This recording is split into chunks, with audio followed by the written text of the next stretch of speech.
saya patah. Inilah yang saya katakan ya, isi dari manusia itu adalah terakhir ya pembahasan segmennya. Untuk yang tadi sebelum saya menanyakan yang terakhir itu kan supaya keadaan anak bisa maksimal, itu kan bagaimana perlakuan lingkungan sekitar terhadap anak itu.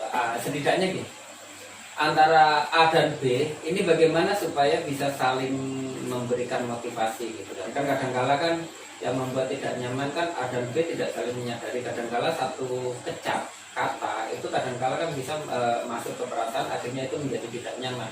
Nah, sikap-sikap seperti apa sih bagi terutama di zaman milenial ini yang dalam kehidupan sehari-hari itu bisa saling memproduktifkan gitu kan. Karena rata-rata kan untuk aktivitas anak-anak itu kan kadang-kadang ya baik gitu kan, tapi kan dalam konteks esensinya kan kadang-kadang kan tidak produktif dan sebagainya. Ya, baik. Ini pertanyaan yang bisa saya tafsirkan juga nantinya bisa mengembang ya, bisa dikembangkan oleh para pemerhati atau praktisi atau pelaku yang memang intens di dunia kebangsaan, di dimensi kebangsaan ya, karena ini memang dibutuhkan ya, agar apa, kalau yang tadi ya, tema utamanya terkait masalah kesurupan tadi sudah hadir, otomatis kan bagaimana caranya kita agar bisa selaras, ya, harmoni, ya kan gitu, sinergi. Nah, yang pertama yang harus dilakukan adalah edukasinya itu harus logika dulu, ya.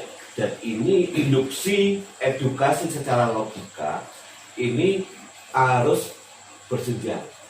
Artinya begini gini, saya ambil yang paling esensi sudah, yang paling ini, yang paling inti lah ya. Nah, yang paling inti itu adalah mengenalkan bahwa kita itu kuat karena beda. Kita kuat karena beda. Ya, kita kuat karena beda. Nah, gini, jadi paling gampang dari tubuh lah misalkan. Ya, ya. Kita akan kuat ketika kita punya dua tangan kanan dan kiri, ini beda sudah. Ya, jadi kalau kita mengenalkan di level anak-anak yang paling bawah. Secara logika, ya, secara logika, kan gitu. Simulasi permainannya biasanya kalau saya memberikan game outbound untuk mengarah pada sana pada level anak-anak SD, ini saya kasih tali ini, oke, sekarang kamu ambil ya, satu mengambil barang-barang, terserah ini simulasinya apa di sini, mau buku-buku boleh, biasanya sih saya kasih sepatu dia ambil ya. Kemudian ini yang tali pakai tangan kiri. Nah, kemudian dua-duanya suruh kita pakai timer, maka pasti akan lebih terlihat bahwa yang menggunakan dua sisi kanan dan kiri ini akan lebih cepat. Ya. Atau bisa juga simulasi lari ya, dari sini sampai sana aja, tapi yang satu pertama kakinya suruh ngangkat gini pakai sini, satu kaki efek gini ya, kan gitu. Lalu kaki kiri ya kayak ya, di timer ya. Kemudian kita timer lagi dengan dua kaki. Nah, itu artinya apa? Nantinya mengenalkan untuk anak-anak yang mudah dipahami di level yang paling bawah. Nah, terus sampai dengan yang paling tinggi itu adalah mengenalkan bahwa satu kesatuan itu ada dalam satu ya. Gimana ya, satu kesatuan ada dalam satu titik ya, satu kesatuan ada dalam satu titik. Jadi begini, saya biasanya memberikan ini bisa dipakai oleh netizen atau penonton Patoman Punya Cerita yang memang mau memberikan edukasi untuk kebangsaan terkait yang di level atas tadi ya. Kalau di SD nanti malah mumet ya gitu. Saya biasanya simulasinya adalah memberikan sebuah pertanyaan, saya ambil barangnya dia, barang katakan misalkan ini adalah barang handphonenya Anton dan ini permennya Anton ya. Nah, saya akan tanya, ini handphonenya Anton, ada kata-kata Anton. Apakah handphonenya Anton adalah Anton? Maka secara spontan dia pasti jawab, oh bukan. Saya taruh. Ini permennya Anton ada kata-kata Anton. Permennya Anton, apakah Anton? Dia juga pasti jawab bukan. Baru saya pegang tangannya. Ini tangannya Anton. tangannya Anton apakah Anton? Nah itu sudah mulai bingung, ada yang jawab ya iya, ada yang jawab enggak. Oke.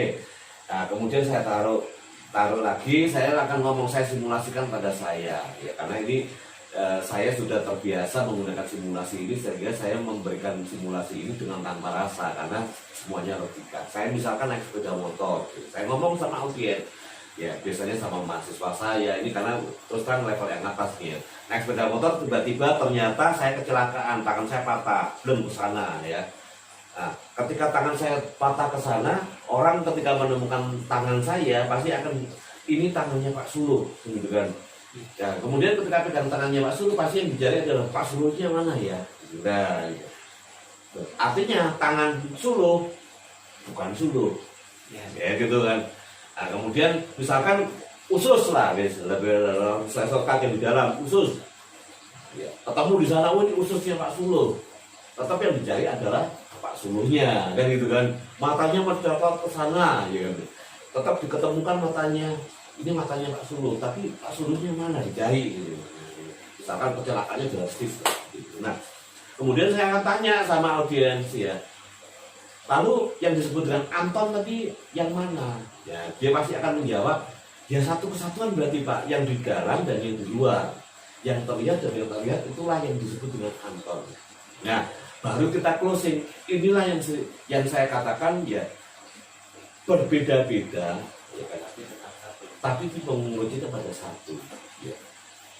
Ada usus punya fungsi lain, ada mata punya fungsi lain, tapi semuanya menjadi satu, namanya Suluh. Satu kesatuan fungsi. Satu kesatuan yang terintegritas ya, yang holistik lah itu. Nah ini baru kita kenalkan, ketika ini jenjang seperti ini sudah kita kenalkan mulai dini ya, saya yakin ketika dalam momen apapun kita mengenalkan kepada entah itu anak didik ataupun barangkali mereka yang pramuka, barangkali itu akan muncul ya. Muncul apa? Muncul yang namanya pemahaman untuk sinergitas. Ya. Pemahaman untuk sinergitas. Apa kata kunci sinergitas itu? Ya. Perbedaan adalah kekuatan. Bisa dibayangkan kan kalau berkumpul satu organisasi semuanya ini pemikir semuanya ya, kapan jalannya kan gitu. Ya. Kemudian ini semuanya di perusahaan ya, semuanya ternyata ahli produksi ya. Nggak ada yang Nggak ada pemasaran ya, kapan payunya gitu, kapan lagunya gitu. Nah maka apa? Maka butuh komponen-komponen yang di spesialis lain itu menjadi satu. Itulah yang kemudian mengerucut pada sebuah pemahaman bahwa sesungguhnya isi dari manusia itu adalah hanya kekuatan positif, hanya hal yang positif. Menjadi lemah, menjadi sebuah hal yang dianggap kurang karena tempatnya yang belum tepat. Ya.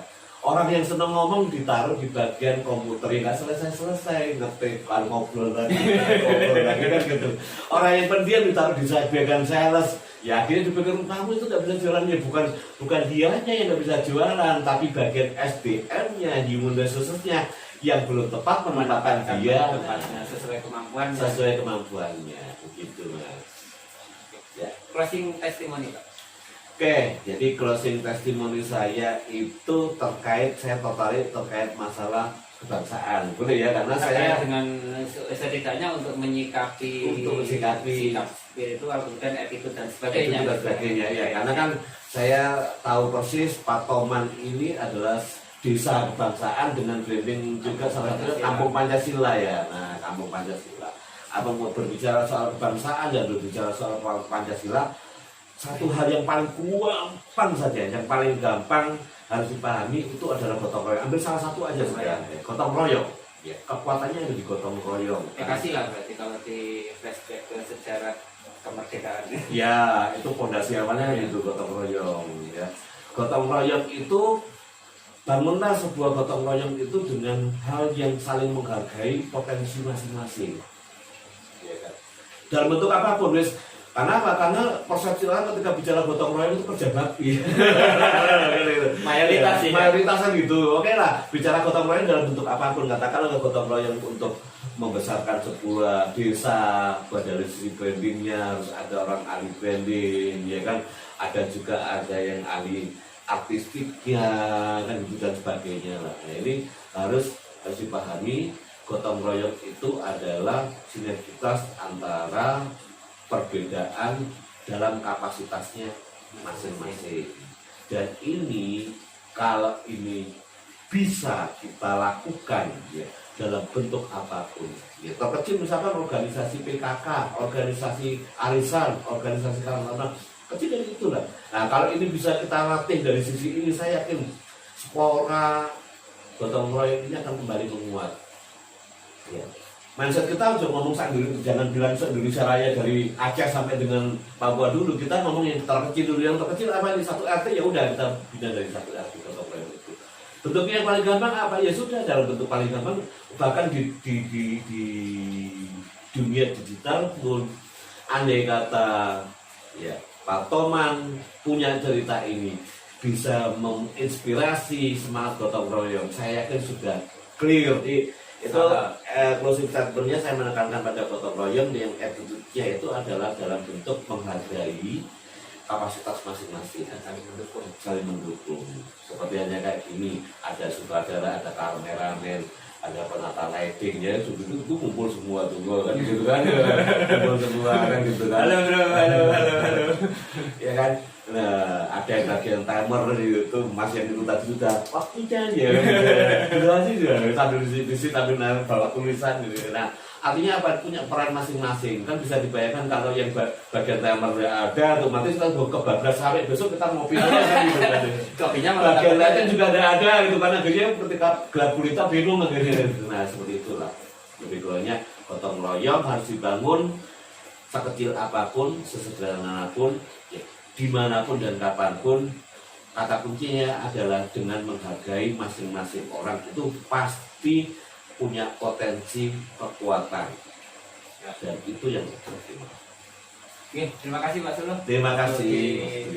Cerita kali ini karena harapannya semua orang pasti butuh cerita, entah itu sebagai hiburan, entah itu sebagai inspirasi ataupun untuk apapun gitu ya. Sehingga Pak ke depan harapannya cerita kita bisa memberikan makna bagi setiap pendengar dan penyimaknya.